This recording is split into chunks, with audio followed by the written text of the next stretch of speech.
That was the time of worship guided by our Lotus Choir. Thank you, our Lotus Choir, for this time. Now we are coming to the time to listen from the Word of God. Let us prepare our hearts, prepare our notebooks to take notes as our pastor is preaching. So at this time, let me call our pastor, Pastor Samuel Kim, to give us today's Word of God. Let us welcome our pastor as he's coming here at the stage.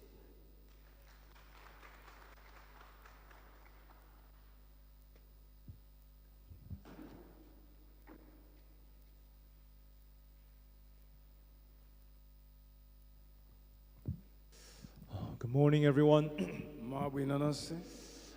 We thank the Lord for giving us this time to share the Word of God.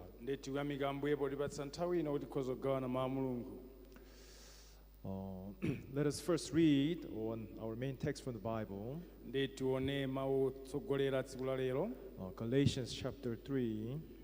Galatians chapter 3. Please check the screen here. Galatians chapter 3 from verse 10, we'll read up to verse 18. Galatians chapter 3, verse 10, pagana verse 18.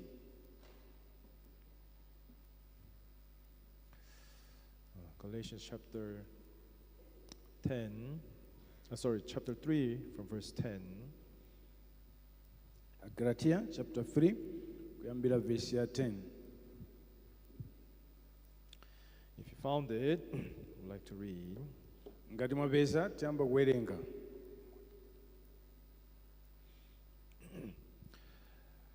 For as many as are of the works of the law are under the curse, for it is written, "Cursed is everyone who does not continue in all things which are written in the book of the law to do them."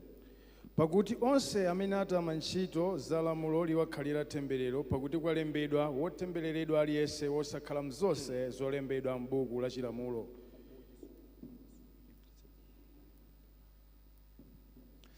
Verse 11. Verse 11. But that no one is justified by the law in the sight of God is evident, for the just shall live by faith. Ndipo chidziwikatu kuti palibe munthu ayesedwa olungama ndi lamulo pakuti pamaso pa Mulungu, pakuti wolungama adzakhala ndi moyo ndi chikhulupiriro. Sorry, please bring the speakers closer. The monitors are too far. Bring closer here. Yes, verse 12. Verse 12.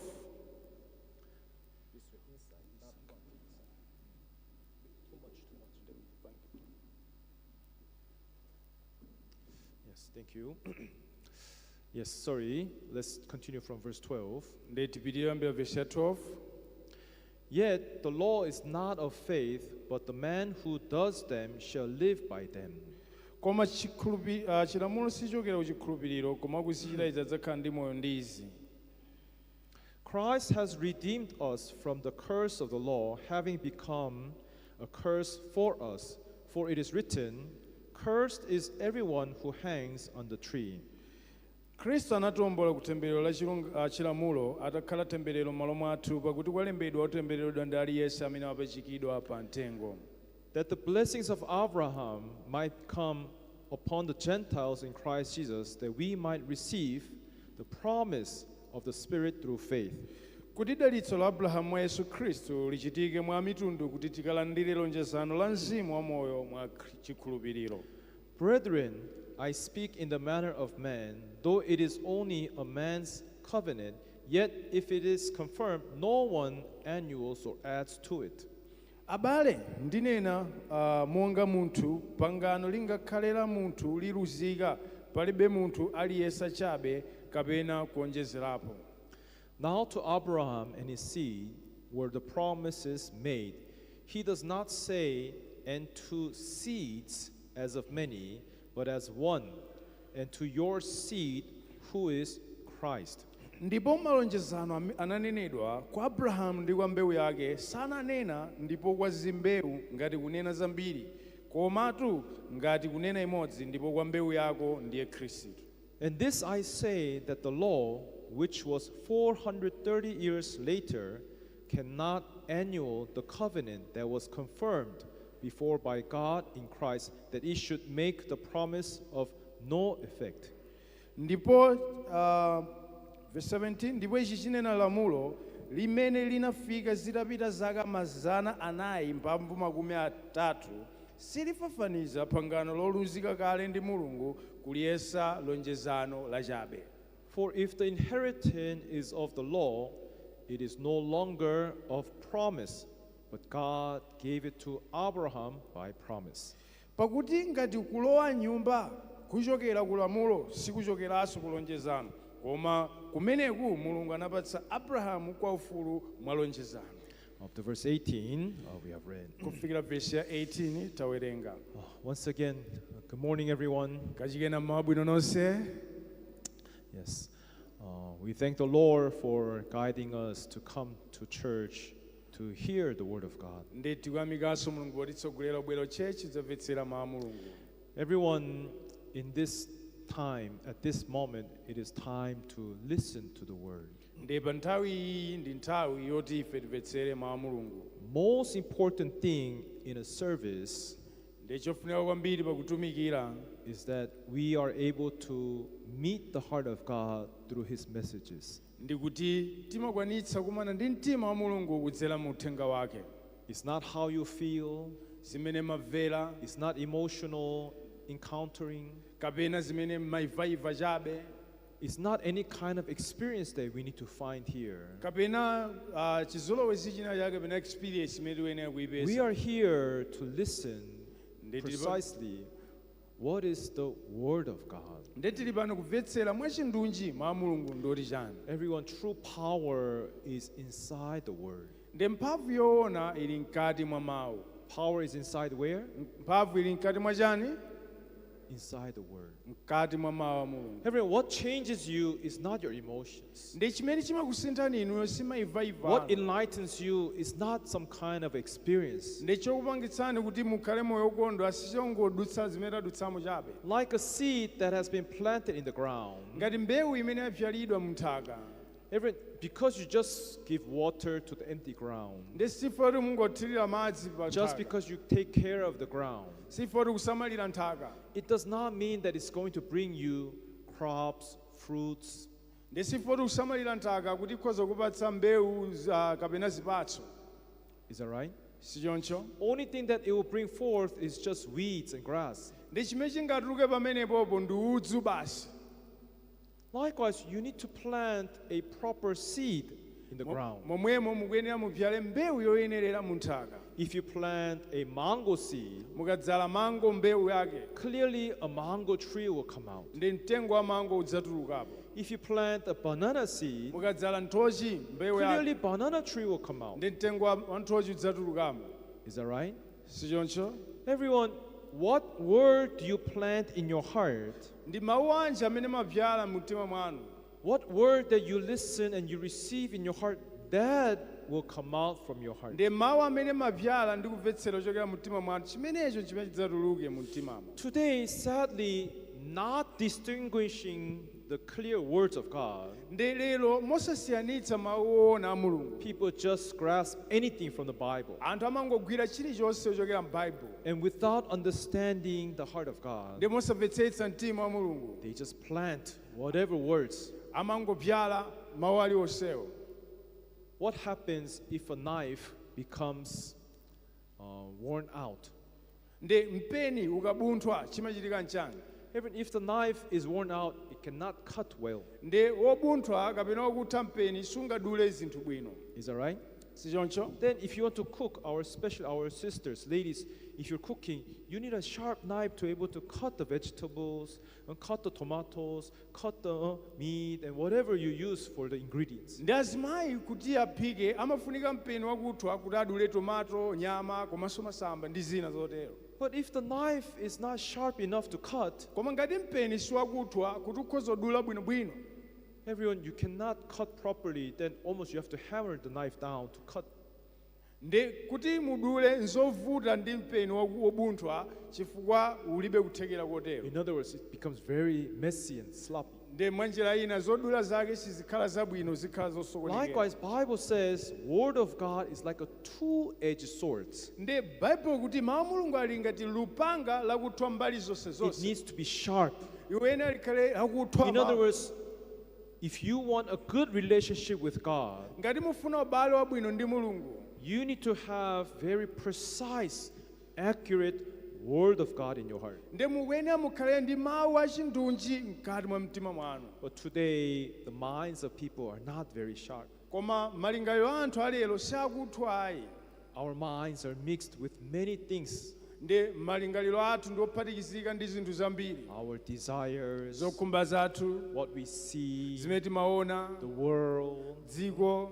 There are so many secular things that grasps our hearts This- away from the Word of God. Zinthu zambiri zimene zimagwira mitima yathu kuti talikitsa ndi Mulungu. You understand? Kumvetsetsa. That's why Word of God is not accurate in our hearts. Ndi chifukwa chake mawu Mulungu sachindunji mkati mwa mtima mwathu. So what happens is just people understand just roughly, vaguely about faith. Ndi anthu amangomvetsetsa mosakhala ntchito bwinobwino za chikhulupiriro. So that's why what kind of doctrines, teachings, preachings come out from churches nowadays? Ndi ziphunzitso zimene zimatuluka m'machechi masiku ano. Just pray hard. Amati pempherani mwamphamvu, Oh, do good. chitani zabwino. And then if you go a little bit deeper into wrong way, wrong guidance, Ndi mukapita mozama abe mchiphunzitso Oh, keep the chosokonekera. commandments. Sungani malamulo. that's the will of God. Ndi chifuniro cha Mulungu. You do not know that there are so many churches nowadays Ndi who pali just roughly preach the gospel words, ndi pali mipingo yambiri imene anthu amangolankhulapo mawu a Mulungu osakhala mwachindunji ayi. of course that is not the gospel then. Ndi chimene chisuthenga wabwino ayi. Everyone, if you see here, Galatians chapter 1, Mukaona Galatiya chapter 1 verse 8. verse ya 8. Let's see from verse 7. Tione kuyambira Galatians verse- chapter 1 from verse 7. Tiyambe verse ya 7, Galatiya 1. Sorry, let's see from verse 6. I think it's better to read from verse 6. Ikhale verse 6. I marvel that you are turning away so soon from him who called you in the grace of Christ to a different gospel. Ndizizwa msanga motere kuti muli kutusika kwa iye amene anakuyitanani m'chisomo cha Khristu kutsata uthenga wabwino wina. Verse 7. Verse 7. Which is not another, but there are some who trouble you, who want to pervert the gospel of Christ. Umene suli wina, koma pali ena akuvuta inu, nafuna kuipsa uthenga wabwino wa Khristu. Verse 8. Verse 8. But even if we or an angel from heaven preach any other gospel to you than what we have preached to you, let him be accursed. Koma ngakhale ife kapena angelo ochokera kumwamba ngati akakulalikireni uthenga wabwino wosati umene tidakulalikirani inu, akhale otembereredwa. Remember, what does Bible say here? Ndi Bible tichani apa? People have moved away. They have turned away from the grace of God. Ndi anthu asuntha kuchoka ku chisomo cha Mulungu. In verse 6, right? Pa verse 6, sichoncho? Yeah, people have moved away so soon. They have turned away from him who called you to the grace of Christ, so different gospel. Ndi mu nthawi yochepa anthu achoka ku uthenga wabwino wa chisomo kenako nkupita ku uthenga wabwino wina. Verse 7 says, Ndi verse 7. there is no another gospel. Ndi verse 7 kuti iyayi palibenso uthenga wabwino wina ayi. There is only one gospel. Ndi pali uthenga wabwino umodzi wokha basi. Amen. Amen. There's only what? Pali chani? One gospel. Uthenga wabwino umodzi. Bible says there are some of you who are troubled, who trouble you, want to pervert the gospel of Christ. Ndi akuti pali ena ake amene akukuvutani kuti musinthe uthenga wabwino nkupita ku zinthu zina. This is a serious matter. Iyitu ndi nkhani ya serious iyi. Which means that there is a force, a dark force, like dark spirit, evil spirit, who wants to pervert this gospel. nde pali uthenga kapena kuti mphamvu ina yake yakumdima imene ikuwaka nkanthu kuti ausokoneze Now, uthenga if we wabwino. are not awake to understand, to realize what is true gospel, nde ngati sitingakhale m'maso ndi kuzindikira uthenga wabwino ndi chani. everyone, just because you go to church, Chifukwa timapita church, just because you are praying, you're worshiping God, chifukwa tipemphera tipembedza don't Mulungu. think that you are safe, that, I worship God, then I can go to heaven. nde musaganize ngati zinthu bwino ndipembedza Mulungu ikhoza kupita kumwamba. How do you know whether the gospel that you have been hearing, nde mudziwa bwanji kuti uthenga umene mwakhala mukumvawo, how do you know the words that you have been hearing is already corrupted, already perverted? nde mukudziwa bwanji kuti mwina uthenga umene mwakhala mukumvawo ngosokonekera mkalenkale. Isn't that right? Si choncho? Isn't that right? Si choncho? That's why everyone, this hours, this Sunday service, we want to talk about what is required, what is the true foundation of gospel in the Bible. nde tifuna timvetse bwinobwino kodi chofunikira cha uthenga wabwino ndi chani makamaka. Everyone, if anyone who does not preach this true gospel, but rather preach something that is different, another gospel, ngati wina salalikira uthenga wabwino uwu akulalikira mauthenga ena woti si uthenga wabwino, Bible says, let him be cursed, accursed. nde baibulo likuti atembereredwe ameneyoyo. And this is no exception for people of Malawi. nde sikuti apatulapo anthu aku Malawi. Malawians are different. Amalawi ngosiyana. It's okay for you to follow any other gospel. Nzabwinobwino kutsatira mauthenga abwino ena muli mosemo. It's okay to follow the perverted gospel. Nzabwinobwino kutsatira uthenga wabwino osokonekera. It's okay. Nzabwinobwino. Then everyone, we need to really understand there is a guidelines is what we call true gospel. nde timvetsetse bwinobwino kuti pali chitsogozo chimene machera uthenga wabwino. Do you understand? Tumvetsetsa. There's a clear guidelines to say what is a true gospel of God. nde pali njira yeniyeni imene kutiuza uthenga wabwino woona ndiuza. That's why we read here Galatians chapter 3 today. nde pamene tinawerenga Galatians chapter 3 lero If you lino. see here from verse 10, tikaona verse yake ya 10. there's one interesting word here. pali mawu osangalatsa ena ake. For as many as are of the works of the law are under the what? Under the curse. pakuti onse amene atama ntchito za lamulo liwakhalira temberero. Now, this Galatians is very important Bible. It's telling us to differentiate the true gospel between the false gospel. nde uthenga uwu wa Galatiya ufuna usiyanitse uthenga wabwino ndi uthenga wabwino wonama. And from beginning from here, verse 10, the one clear thing the Bible is pointing out to us, nde pa apapo yambira verse 10 Bible tionetsa anyone wina aliyese who are of the works of the law. aliyese amene akutama ntchito za lamulo Bible says you are what? akuti ndi otani ameneyo? You are cursed. wotembereredwa. Isn't that so sad? kodi sizomvetsa chisoni izi? As people go to church, mmene anthu akupita they are church thinking that they're worshiping God.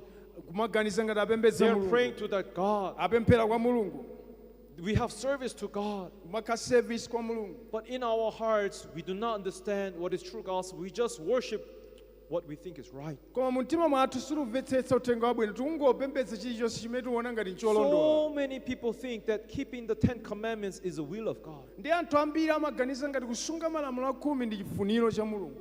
Everyone, what Awina does the aliyese. Bible say? ndi Bible kuti chani? Anyone who is of the works of law is Amen. blessed. amene atama ntchito za lamulo ati adalitsika. Is that what Bible say? lutero Bible Is that what Bible say? zimene Bible lukamba. Anyone who is under the law is what? aliyese amene ali pansi pa lamulo ndi otani? Is cursed. wotembereredwa. Is cursed. wotembereredwa. Now everyone, Ndi- why then Bible say like that? ndifa chani Bible lukamba chonchi? Pastor, but before previously when I went to my church, ndi lupiro church my pastor taught me that we have to keep the commandments. amatiuza kuti tizisunga malamulo abusa. Everyone, that I'm not saying that the law is wrong or bad. ndisi ndikuti lamulo ndilolakwika koma That is not the will of God. chimene chocho si chifuniro cha mulungu. We need to see from God's point of view. Nditwene tuone kuona kuchokera mkaonedwe ka Mulungu. We need to listen and see from God's heart. Nditwene timvetsere kuchokera mu mtima wa Mulungu. What is so good about this Bible? Ndi chimene chabwino pa nkhani ya Bible. God made it clear so that if you look carefully, we will be able to meet the heart of God. Ndi Mulungu anachipanga za chindunji kuti tikamvetsetsa bwino tikakumane ndi mtima wa Mulungu. Amen.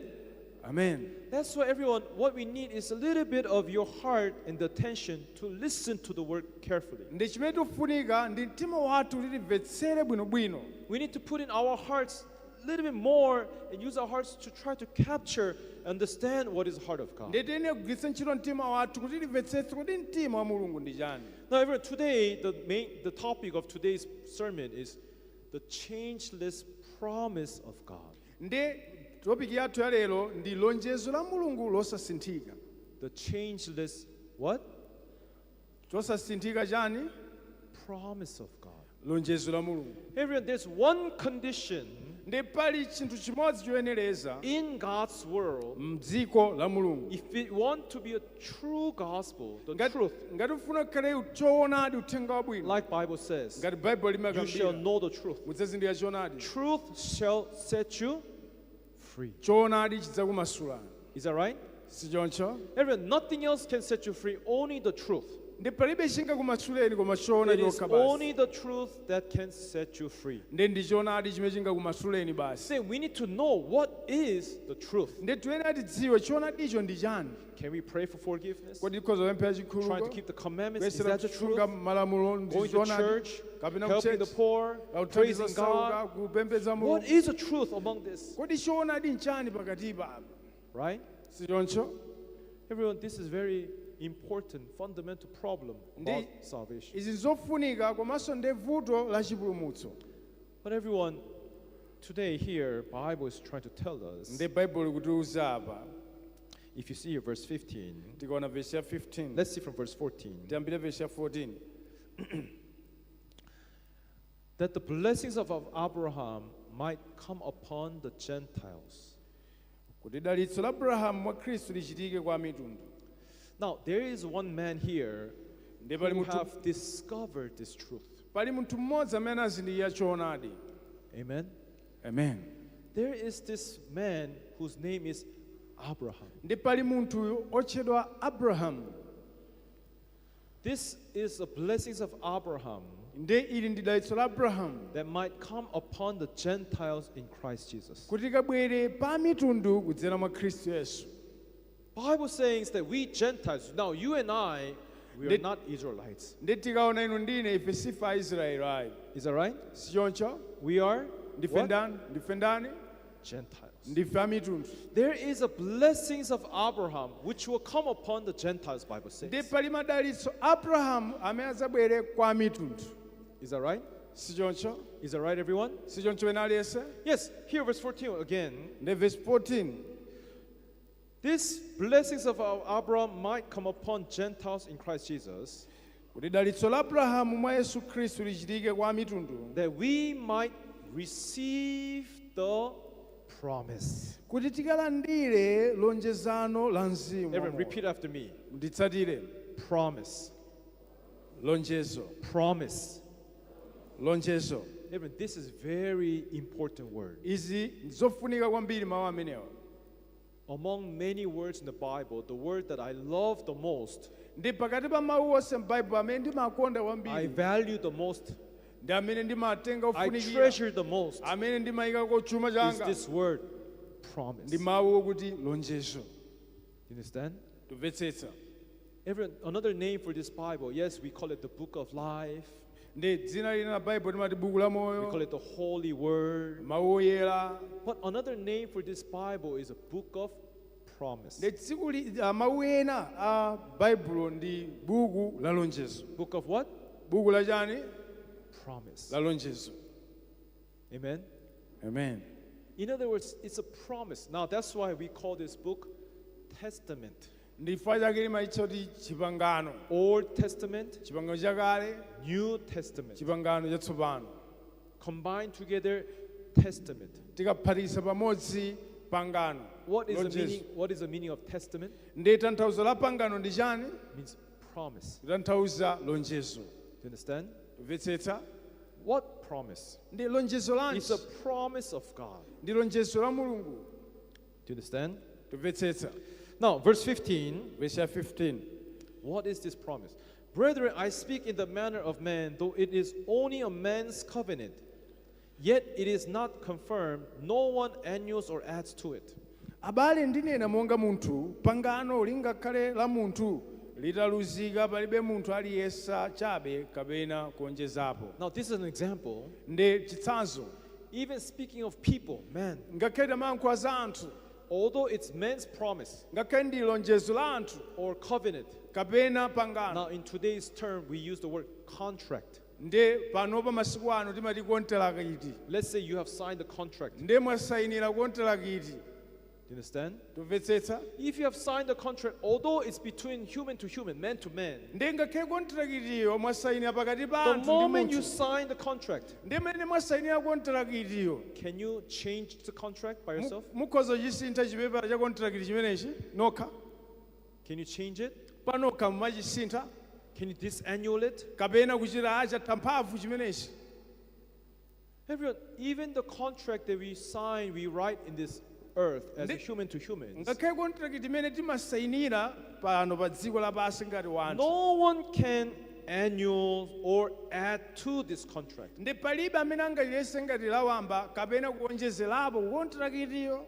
Are you getting what I'm saying? Mumvetsetsa zomwe tikukamba. Even the world knows the importance of meaning of contract. Ndi ngakhale dziko limatanthauzira mphamvu yake ndi kufunika kwa kontraka iti. Likewise, everyone, Momwemo wina aliyense. there is a contract between God and us. Ndi palinso contract pakati pa ifeyo ndi Mulungu. We call God's contract promise of God. Ndi contract iti ya Mulunguyi timayitcha kuti lonjezo. A biblical term of contract of God is called what? Ndi mwa Baibulo mawu a contract itiyo limati chani? Promise of Lonjezo God. la Mulungu. Amen. Amen. Now, verse 16 here. Verse 16. Now, this is the contract. Ndi contract ija tsopano. Now to Abraham and his seed were the promises made. Ndipo malonjezano ananenedwa kwa Abrahamu ndi kwa mbewu yace. What Bible is saying, Ndi Bible tichani? I already gave this promise to Abraham. Nda Mulungu akuti napereka kale lonjezo ili kwa Abrahamu. Understand? Tumvetsetsa? Now, God already revealed his contract, his plan. In other words, his promise to who? Ndi Mulungu aonetsa kale lonjezo lake contract yake kwa ndani? God showed it to who? Analionetsa kwa ndani Mulungu? God showed it to who? Anazionetsa kwa Abraham, si choncho? That's why we call Abraham father of faith. Ndi chifukwa chake timamutcha Abrahamu tate wachikhulupiriro. It's not just that God just gave him that you're father of faith. Ndi sanangompatsapo kuti atate There is a wachikhulupiriro. very specific reason why why God called Abraham father of faith. Ndi pali chifukwa chimene Mulungu amutcha Abrahamu tate wachikhulupiriro. Amen? Amen. Which means he holds the clear message, the promise of God. Kutanthauza akunyamula uthenga wachindunji wa Mulungu. And what was that promise? Ndi ikuti chani lonjezo? Here Bible says, Ndi Bible ikuti. verse 60 again. Verse 16 omweja. Now to Abraham his seed were the promise made. He does not say, and to seeds as of many. Ndipo malonjezano ananenedwa kwa Abrahamu ndi kwa mbewu yake sananena ndipo kwa zimbewu ngati kunena zambiri, But as of one, koma ngati imodzi. to your seed. Ndi ananena kuti kwa mbewu yako. In other words, to your means through your seed, Mwa njira ina kudzera mu mbewu yako. who is Christ. Amene ndi Khristu.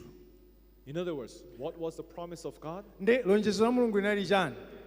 God said to Abraham, Ndi Mulungu akuti kwa Abrahamu, through you and your wife Sarah kudzera mwa iwe ndi mkazi wako will come Sara forth a seed, a certain certain child. mudzatuluka mbewu kapena kuti mwana wa mtengo wapatali wapaderadera wina wake.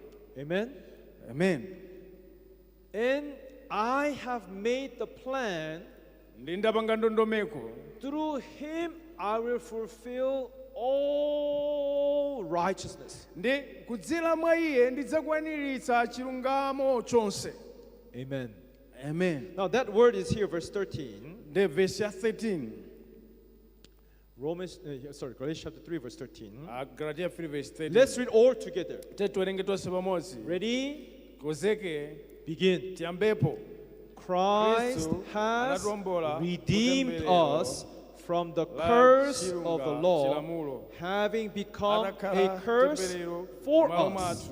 For it is written, cursed is everyone who hangs on a tree. Amen. Amen. Bible says Christ has done what for us?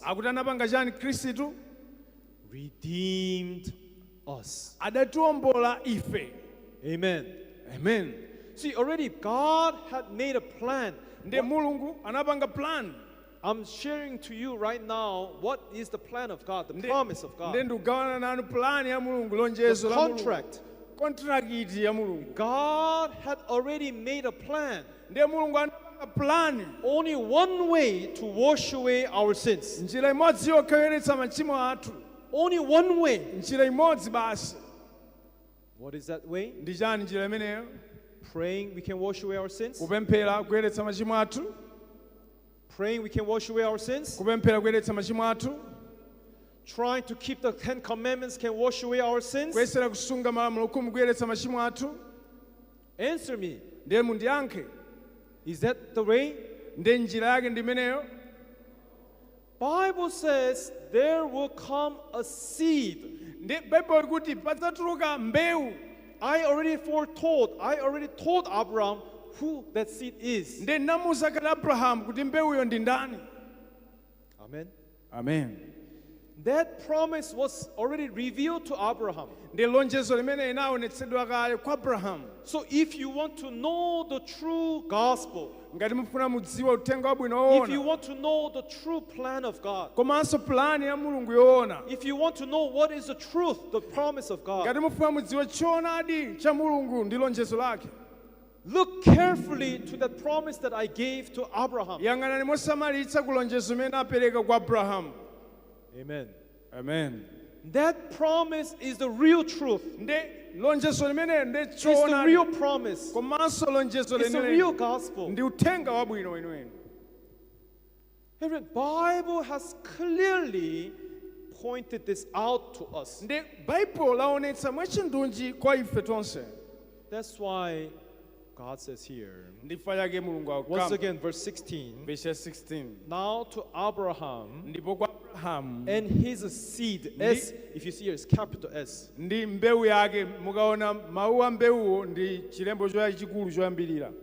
the promises made? What promise? Promise to wash away your sins. The way to forgiveness of our sins. The way of salvation. To redeem us is through that seed. And he does not say, and to seeds as of many. It's not that there's many ways. But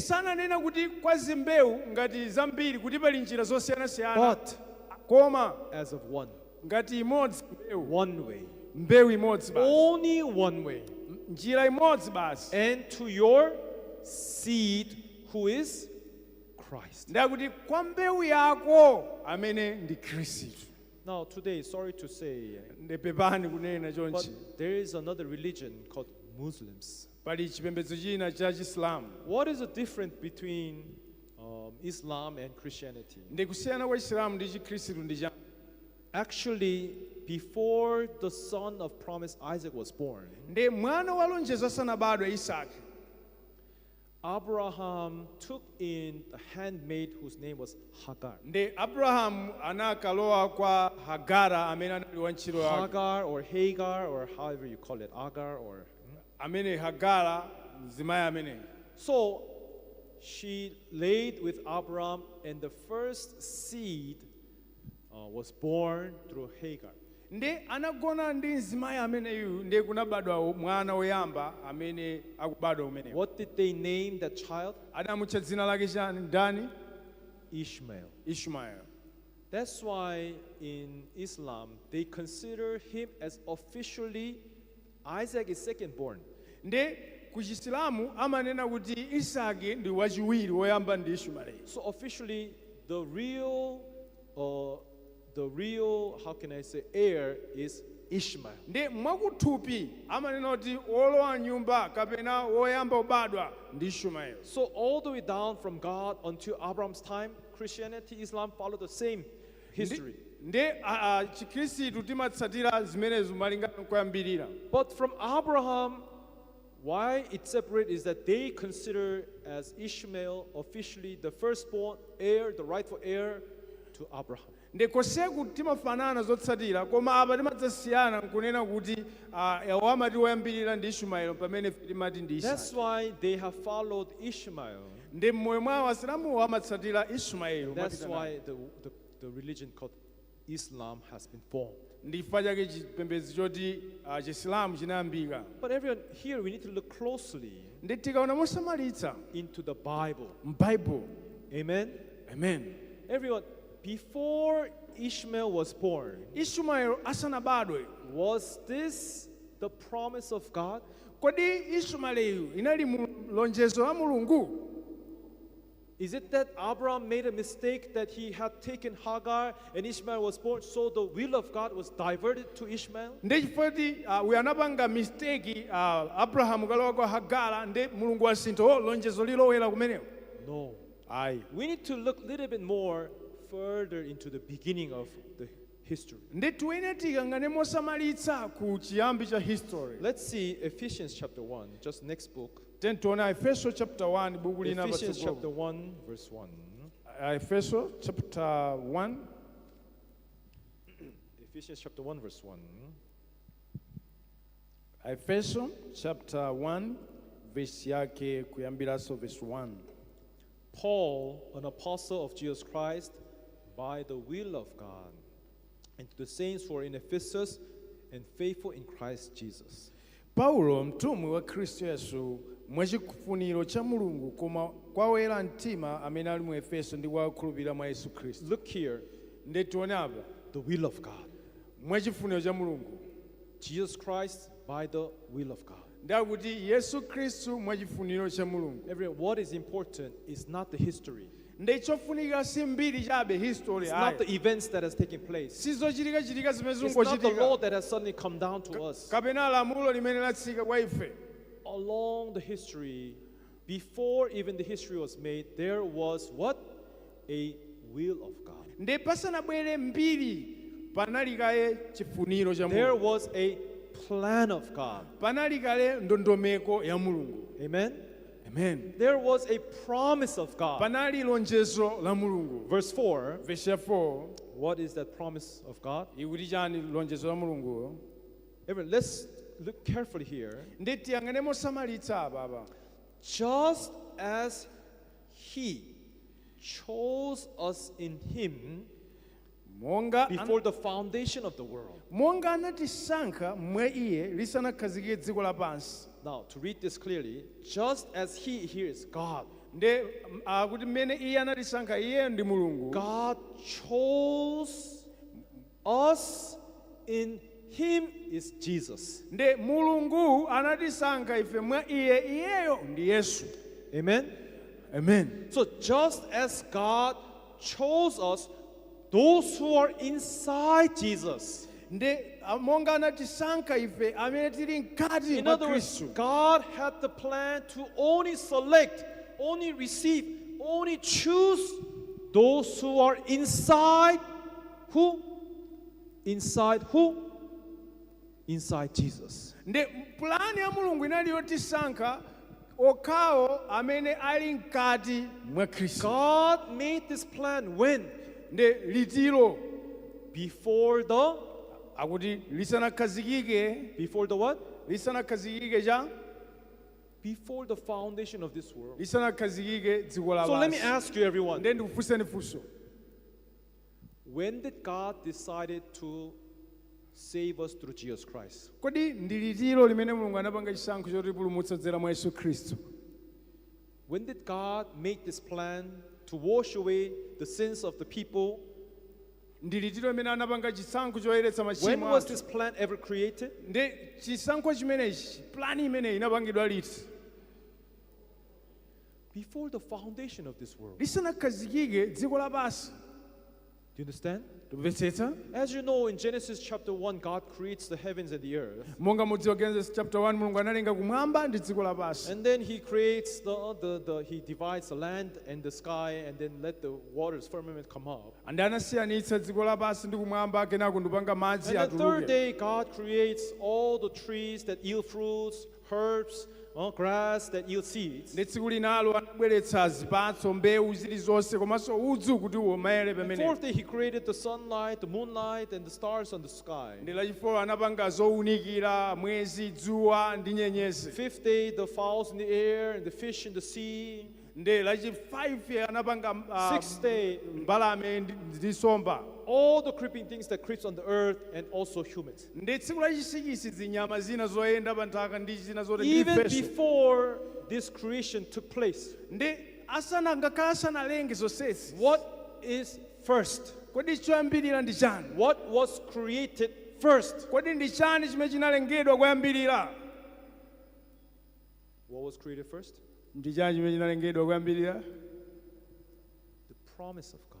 Lonjezo la Mulungu. What was created first? Chinalengedwa ndi chani koyambirira? What was first? Chinambira ndi chani? Promise of God. Lonjezo la Mulungu. He promised, Ndi analonjeza. I'm going to choose anyone who is inside Christ Ndi Jesus. akulonjeza Mulungu ndisankha wina aliyense amene apezeke mkati mwa Let's Khristu. see here, Ephesians chapter 1, verse 4. Ndi tiona Efeso chapter 1 verse yake ya 4. Ephesians chapter 1, verse 4. As he chose us in him before the foundation of the world, that we should be holy and without blame before him in love. Monga anatisankha mwa iye lisanakhazike dziko lapansi, tikhale oyera mtima ndi opanda chilema pamaso pake mchikondi. He made a promise Anapanga lonjezo. before the foundation of the world. Asanapange I'm dziko going to lapansi. select people, Ndi ndisankha anthu. I'm going to choose people, Ndisankha anthu. those who are inside who? Amene ali mkati mwa ndani? Inside Jesus. Mkati mwa Yesu. Amen. Amen. And those people Anthu amene wowo should be what? akhale otani? Holy. Akhale oyera. Amen. Amen. And they will be without what? Ndipo akhale opanda chani? Blame. Opanda banga. Amen. Amen. So in other words, God already foresaw Ndi Mulungu waoneratu kutsogolo. before we are inside Jesus Christ. Ndi tisanakhale mkati mwa Khristu. Are we holy? Ndife oyera? We are not holy. Ayi. Do you understand? Tumvetsetsa? Before we are inside Jesus Christ, Ndi tisanalowe mkati mwa Yesu. are we blameless? Ndife opanda banga? No. Ndife abanga. Before we are inside Jesus, Tisanalowe mkati mwa we are Yesu. not holy, Sife oyera. and there's so many errors and mistakes in our life. Ndi zolakwitsa zochuluka m'moyo mwathu. In other words, we will be very sinful. Mwa njira ina tikhala ochimwa mtheletu. Do you understand? Tumvetsetsa? We will be what? Kukhala otani? Sinful. Tikhala ochimwa mtheletu. God made a plan Ndi Mulungu apanga plan. in the foundation of this world, before the foundation of the world. Lisanapangike dziko lapansi foundation yake. As people are unholy, Ndi mmene anthu afunika and as akhale oyera. people are blameful, they are shameful. Mmene ali ochimwa abanga ndi amanyazi. Yet those who come inside Jesus Christ, Koma iwo amene akabwere mkati mwa Yesu Khristu. from them I will choose. Kuchokera mwa iwowa ndikasankha. And I will make them to call holy. Ndi ndikawatcha I oyera. will make them to become blameless. Ndikapanga kukhala opanda banga. Verse 5 here. Verse Ephesians 5, Efeso chapter having predestined us to adoption as sons by who? anatikonzeratu tilandidwe ngati ana ndi ndani? By Jesus Christ Mwa Yesu Khristu. to himself. mwa iye yekha according to the good pleasure of his will. monga kunakomera chifuniro chache. Whose will is this? Chifuniro cha ndani? Whose will is this? Chifuniro cha ndani ichi? God's will. Chifuniro cha Mulungu. Aaron, this was God's will. Ndipo ichi ne chifuniro cha Mulungu. This was God's plan. Iyi inali plani ya Mulungu. He made this when? Anapanga liti? Along the way, Munjira. as people were living and commit sin, that's why, I need to wash away this sin, so let's make a plan. How about I change?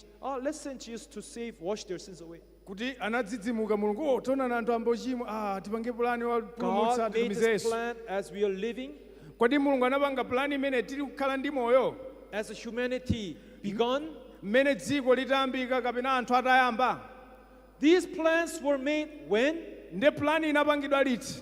Even before the foundation of the world. Dziko lisanakhazikike. So inside God's heart, Nde mkati mwa mtima wa Mulungu. only way that humans can become holy, Njira yokhayo yoti anthu akhoza kukhalira only way olungama. that humans can become free from sin, Mmene anthu akhoza kukhalira olungama. it's through who? Kudzera mwanda? Through Jesus Christ. Kudzera mwa Yesu Khristu. Amen. Amen. Everyone, in Hebrews chapter 13, verse, is it 7 or 8? I'm not sure. Kwa Hebrew chapter 13, Bible says he is the same yesterday, ndakuti ali yemweyo dzulo, he is same today, komanso yemweyo lero, he is same forever. komanso yemweyo ku nthawi yonse. Amen. Amen. Let's see. I think it's better for you to see. Ateni tione, ndi zabwino kuti Hebrews tione. chapter 13, Aheberi chapter 13, verse 8. verse ya 8. Jesus Christ is the same yesterday, Yes. today, and forever. Ndi Yesu Khristu ali yemweyo dzulo lero komanso nthawi zosatha. Jesus Christ is same yesterday, today, and forever. Yesu Khristu ali yemweyo dzulo lero mawa. Verse 9. Verse ya 9. Do not be carried about with various and strange doctrines. Ndi musatengedwe ndi ziphunzitso za mitundu za achilendo. After Bible says that Jesus is same yesterday, today, and forever, Ndi Mulungu atanena kuti Yesu ndi yemweyo dzulo lero. Bible is warning nthawi zonse. us. Ndi akutichenjeza. It is not good. Don't be carried about with various and strange doctrines. Ndakuti musanyengedwe nkutengeka ndi ziphunzitso za achilendo. For it is good that the heart be established by grace, Pakuti nkokoma kuti mtima ukhazikike ndi chisomo. not with foods which have not profited those who have been occupied with them. Kosati ndi zakudya zimene iwo ozitsata sanapindula nazo. As Bible tells us that we should not be carried away with different doctrines, strange doctrines. Akuti musatengedwe ziphunzitso za mitundu. Bible is telling us that Jesus Christ is same yesterday, today, and forever. Ndi akuti Yesu ndi yemweyo dzulo lero nthawi zosatha. So from the beginning, Ndi kuyambira even from the kuyambira foundation of this world, dziko lisanakhazikike. God's plan and promise was upon who? Ndi lonjezo ndi plani ya Mulungu inali pa ndani? Jesus Christ. Pa Yesu Khristu. Amen. Amen. So what is this whole Bible about? Ndi chani chonsechi? Who is the author of faith? Amene akuyambitsa chikhulupiriro. Author of this Bible? Amene woyambitsa Baibulo ndi ndani? Jesus Ndi Yesu. Christ. Yesu Khristu. Amen. Amen. This Jesus Christ is the only way who can redeem us from our sins. Ndi Yesuyi ndi njira yokhayo amene akhoza kutiyeretsa ku machimo athu. But today, people's hearts are carried away in different doctrines, They- various strange doctrines. Mitima ya anthu ambiri kutengedwa ndi ziphunzitso zachilendo zosiyanasiyana. Going back to where we read today, Galatians Ndi 3. kubwera kwa Galatians chapter 3, That's why Bible says, verse 16 again. verse 16, tione Bible tichani. Now to Abraham and his seed were the promises made. Ndi kwa Abrahamu ndi mbewu yake malonjezo anapangidwa. He does not say, and to seeds as of many, Ndi sananena kuti mbewu ngati but as zambiri, of what? koma ngati One. imodzi To your seed. ku mbewu yako. Who is that? Ndi ndani ameneyo? Christ Jesus. Khristu. Yes. So in other words, mwanjira ina even during the time of Abraham, mu nthawi ya Abrahamu in God's heart, mu mtima mwake mwa Mulungu it was always who? nthawi zonse munali ndani?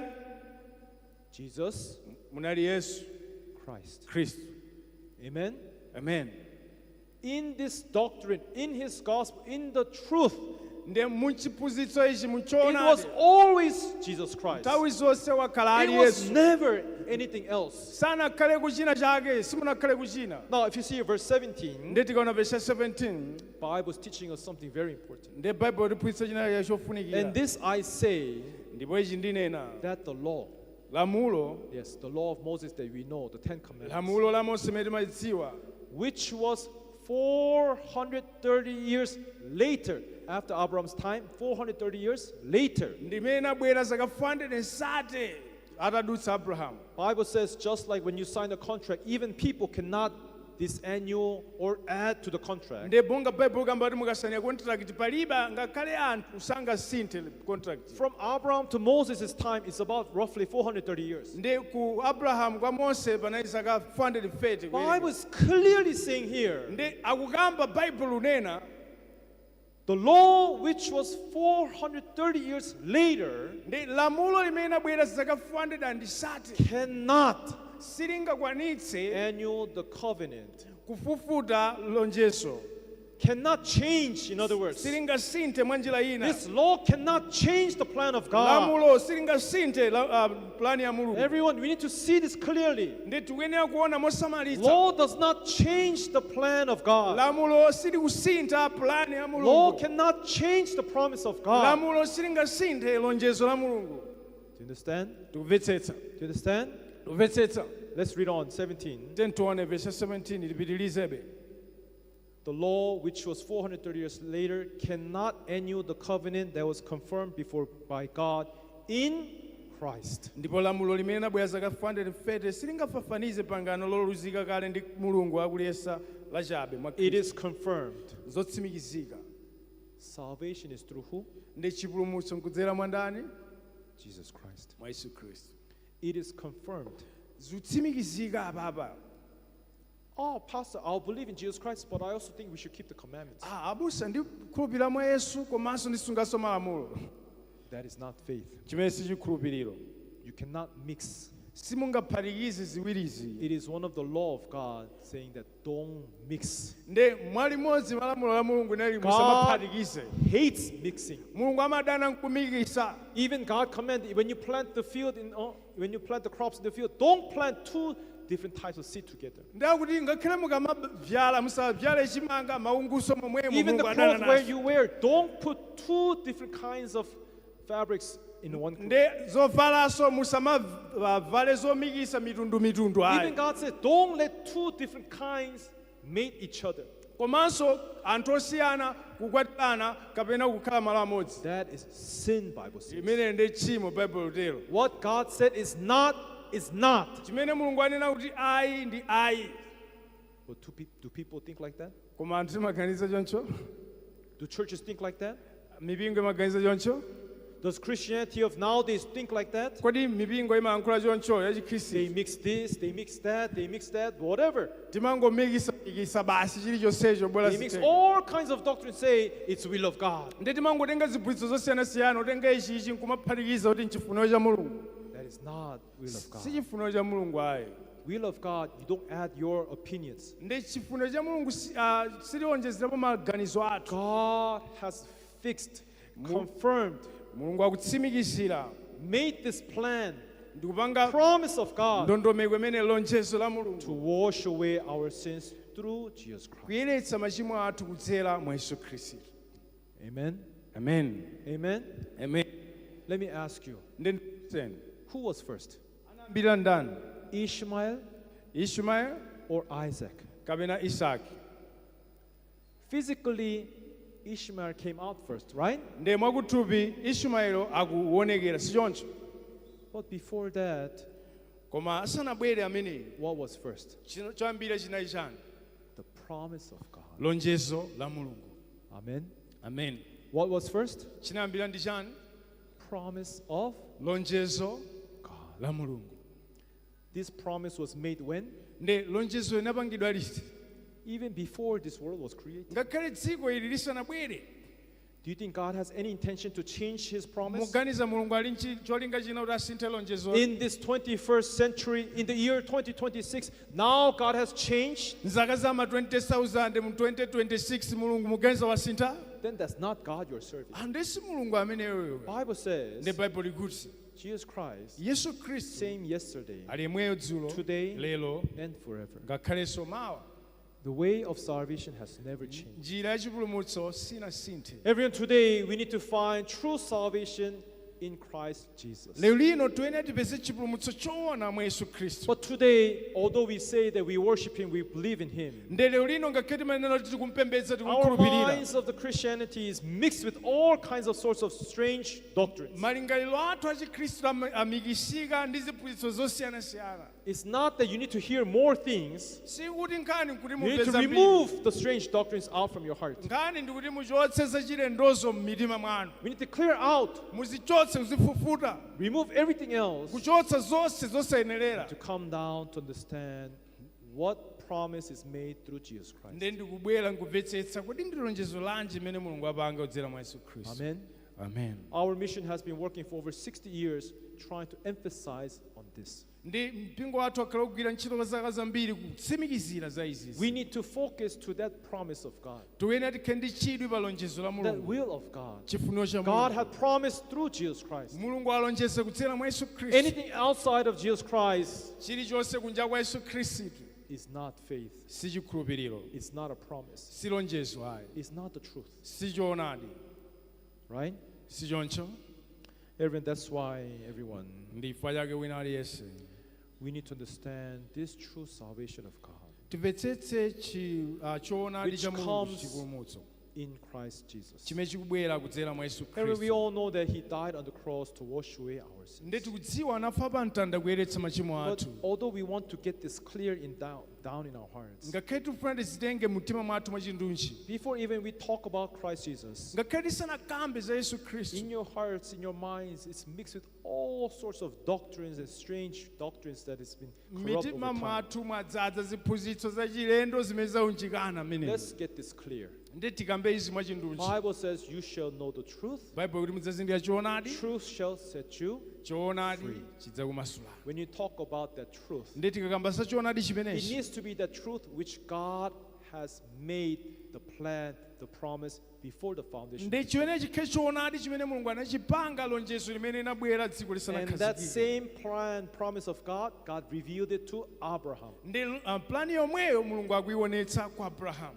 430 years later, during Moses' time, God sends the law down. zaka 430 kenako akubweretsa Bible lamulo. says that still cannot change the promise of God. ndakuti ichi chabwera patita zaka 430 silingasinthe lonjezo Now, la over mulungu. time, churches are just asking their members just to pray hard, anthu confess your sins, wauza keep the mamembala commandments. pempherani wamphamvu sintani sungani malamulo 10. Sorry, these are acts, preachings that are done in Christianity, but they are strange doctrines. ndi ziphunzitsozi zimachitika mu chikhristu koma dzina lake ndi ziphunzitso zachilendo. Is that right? si choncho? Do you understand what I'm saying? mumvetsetsa zomwe tikukamba.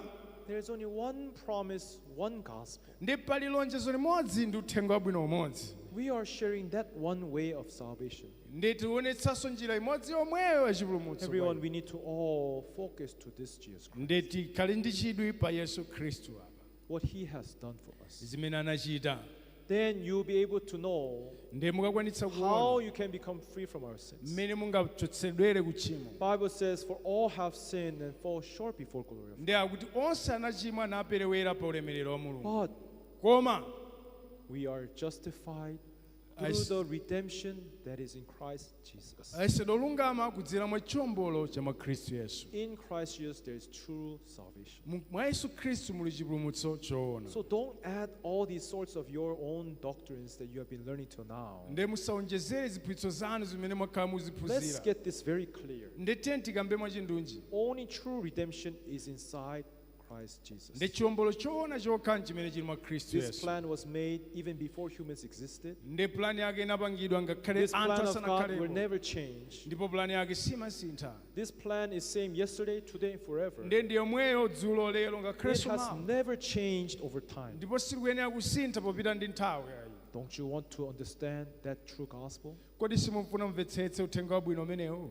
Everyone, let's then remove all the other understandings. Ndi tichotse mamvetsetsedwe azina zonse. Yes, if you want to fill in the cup, first the cup must be empty. Ndi ngati mufuna muthire madzi mu kapu, kapuyo ikhale yopanda kanthu. When you empty out your heart, Ndi tichotsenso God chilichonse will mitima bring only mwathu. one seed into your heart. Ndi Mulungu adzapyala mbewu imodzi mu mtima mwathu. That is Jesus Christ. Amene ndi Yesu Khristu. Then you can meet the true promise which was created even before the foundations. Ndi tidzakumana ndi lonjezo limene Mulungu anazipanga ngakhale I hope sanabwere that dziko everyone can lapansi. meet this true salvation, Ndikhulupirira kuti wina aliyense akhoza kukumana so ndi that we can worship chipulumutso. in truth Kuti tikhoza kupembedza and mchoonadi in spirit of God. ndi mzimu. As we continue, we'll share more about this. Ndi mmene tikhala tikupitirira kugawana mawu amenewa. Today, up to here. Kwa leroli tilekesera Let's pamene. pray. Tiyeni tipemphere. Father God, thank you for giving us this time. Zikomo Ambuye potipatsa nthawi iyi. Truly, you're a great, Ndipo zoonadi chikondi chanu chachikulu. you're truly a great and caring and loving God Ndinu wamkulu komanso Mulungu wachikondi. who had plans, Amene muli ndondomeko. who had prepared everything, Amene mwakusekeretsa chinechi even chonse. before the foundation of this world. Ngakhale dziko You lisanakhazikike. had made a plan Tamva to plan wash away imeneyi. our sins, Kuti mukayeretse which machimo athu. means you knew Kuti mmadziwa atu inu. how weak and lacking we humans are. Kuti ndife anthu ofoka ndi osowa motani. And this plan of God has never changed Ndi plani imene ya Mulungu sinasinthike. over time, Popita pa nthawi. over the years. Popita pa It zaka. has always been Zakhala lili pamenepo nthawi zonse. through the promise Kudzera mwa lonjezo of our Lord Jesus Christ. la Yesu Khristu mbuye wathu. Let us remove anything else that is disturbing this gospel. Tichotse china chilichonse chimene chikusokoneza uthenga Let wabwino. us all come before the true salvation of God, Tonse tibwere pa uthenga pa chipulumutso choona. and so that our hearts may be filled with your grace and truth. Kuti mitima yathu ikhoza kudzalidwa ndi choonadi chanu ndi We thank you for chisomo giving chanu. us this time. Zikomo potipatsa nthawi As we put all things into your hands, mmene zonse manja we mwanu. have prayed in the name of Jesus Christ. Tapemphera mdzina Yesu Khristu. Amen. Thank you. Zikomo kwambiri. Tamvetsera bwino ere? Tamvetsera bwino? Chabwino, so abusa amatitengeranso madera ena ozama kwambiri kumene timaona kwa Galatians chapter 3 verse yake ya 10 mpaka na kutsika m'munsi. Komano chinthu chachikulu chimene abusa amafuna ationetsere ndi kunena kuti Mulungu akuonetsera chipulumutso kuyambirira ndipo akulonjeza chipulumutso chimenechi kudzera mwa Yesu Khristu. Tinaona ku verse 13 kuti Mulungu anati wombola ku temberero la chilamulo. Kutanthauza kuti kuchilamulo kuli chani? Kuchilamulo kuli chani? Temberero eti? Aha, so Mulungu akutiwombola ku temberero limene lili. Ndi chosangalatsa china chimene Bible atifotokozera nkunena kuti kuyambira verse ya 16 Mulungu akulonjeza kwa ife lonjezo. Ndi Bible ikutionetsa lonjezo losasintha, lonjezo lamuyaya. Ndakuti lonjezo limene lili linadutsira kwa mbewu imodzi. Mbewuyo ndi ndani baja? Ndi ndani mbewuyo? Yesu Khristu yekha basi. Ndi timaona kunena kuti Yesu Khristu malingana ndi kwa Efeso chapter 1 verse yake 1 verse yake 4 kutsika musi tapeza kuti Mulungu akufuna atipange olungama kudzera mwa Yesu Khristu. Ndipo izi plani imene iyi Mulungu akuipanga lisanakhazikike dziko lapansi. Kunena kuti mwa ife amene talowa mwa Yesu Khristu tikhala olungama. Ndi tapeza kuti lamulo linabwera kumayambiriro dziko lisanakhazikike. Linabwera kuti zaka 430 anthu alonjezo litatani kale litaperekedwa kale. Tumvetsetsa pamenepo eti? Aha, so kutanthauza kuti chimene chinalipo kuyambira pachiyambi ndi ndani? Ndi Yesu Khristu.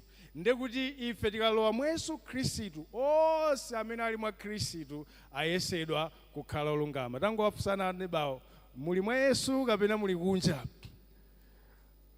Are you in or out of Christ?